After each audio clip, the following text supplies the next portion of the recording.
প্রিয় দর্শক বন্ধুরা, এই মুহূর্তের জন্য উঠে আসছে south 24 Pargana 2009 primary recruitment process related সর্বোচ্চ ন্যায়ালয় সুপ্রিম কোর্টের মামলা থেকে গুরুত্বপূর্ণ একটি স্ট্যাটাস। অবশ্যই কি রয়েছে সবটা দেখে নেওয়ার জন্য চেষ্টা করব, তাই ভিডিওটিকে শেষ পর্যন্ত দেখবেন, কোনোভাবে কিন্তু স্কিপ করবেন না। চ্যানেলটিকে অতি অবশ্যই সাবস্ক্রাইব করে নিয়ে সঙ্গে থাকবেন। তো চলুন কথাবার্তা না বাড়িয়ে আমরা মূল টপিকে ফোকাস করি।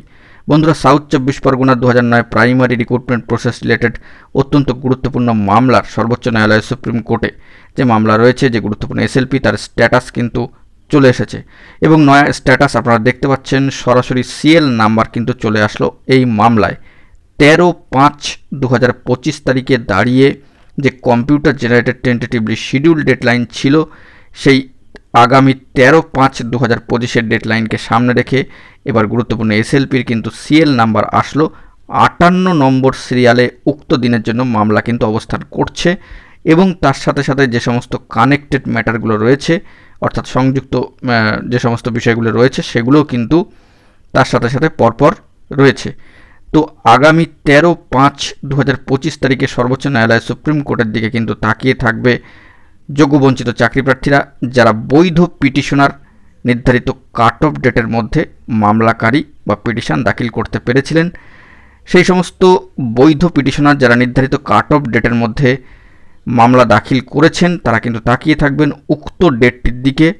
অবশ্যই এখানে বলে রাখার দরকার যে 13/5/2025 তারিখটি আরও একটা বিশেষ কারণে কিন্তু গুরুত্বপূর্ণ। ইতিমধ্যেই সকলে এ বিষয়ে জেনে গিয়েছেন, নতুন করে আর কিছু বলার নেই।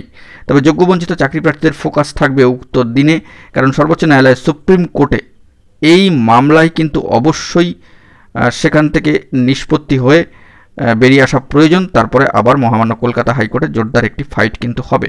তো এই মুহূর্তে দাঁড়িয়ে এই মামলার স্ট্যাটাসের সিএল নাম্বার চলে আসলো এবং এই মামলায় কিন্তু অবশ্যই চোখ থাকবে যোগ্যবঞ্চিত চাকরি প্রার্থীদের এবং যারা কাট অফ ডেটের মধ্যে মামলা দাখিল করেছিলেন সেই সমস্ত বৈধ পিটিশনারদের। মামলা কিন্তু এনএমডি পর্যায়ে রয়েছে, pending motion hearing after notice for admission civil cases. তো দেখা যাক আগামী 13/5/2025 তারিখের দিকে কিন্তু আমাদের সকলের ফোকাস থাকবে। এখন এটুকুই, ভালো থাকবেন, চ্যানেলটিকে অতি অবশ্যই সাবস্ক্রাইব করে রাখবেন জরুরি আপডেটগুলি পাওয়ার জন্য। ধন্যবাদ।